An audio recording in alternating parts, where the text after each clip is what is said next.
Meantime, as the House has now passed a disaster relief bill, including $15 billion plus in aid, nearly $8 billion of which will go directly to assist victims of Hurricane Harvey. The bill, which easily passed the Senate, also raises the debt ceiling, keeping the government running for the next 3 months.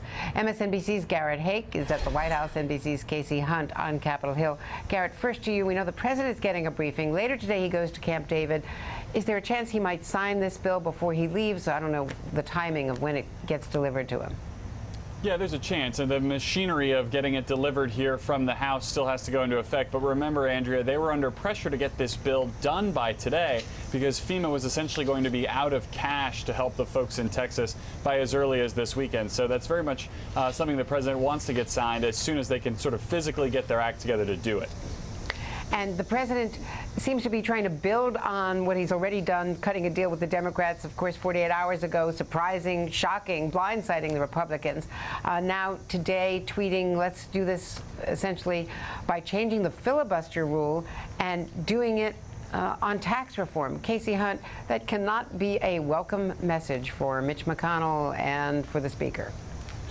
I don't think so at all, Andrea. Mitch McConnell and Speaker Ryan have been put back on their heels multiple times in the last 48 hours or so by the president. And even just this morning, the House members were down behind closed doors in their conference, and a lot of them were really angry. You had the Treasury Secretary, Steve Mnuchin, who one Republican came out, pointed out, hey, he was a Democratic donor more recently than he was a Republican.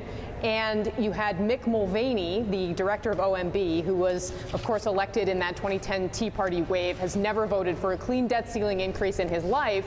And you had one member inside that room getting up and saying, hey, do you have another 42 jobs at OMB for the rest of the Freedom Caucus if you're going to sit here and ask all of us to vote to raise the debt ceiling in the context of this? So there's just so much of the usual calculus up here completely scrambled by what the president did. But at the end of the day, I think leadership has picked themselves up, dusted themselves off a little bit. There's some recognition, especially with Hurricane Irma bearing down, that really what Americans want to see right now is a government that's functioning, that's not governing by crisis. They've avoided, of course, a potential shutdown by passing a continuing resolution as part of this. They've avoided default by passing a 3-month debt ceiling. But essentially what they've done is just shoved that all off until December. And of course, the president handed Chuck Schumer some leverage in that fight. They, of course, arguing that clears the decks for tax reform. But I just have to tell you, it's hard to overstate the degree to which everything feels completely scrambled on Capitol Hill right now.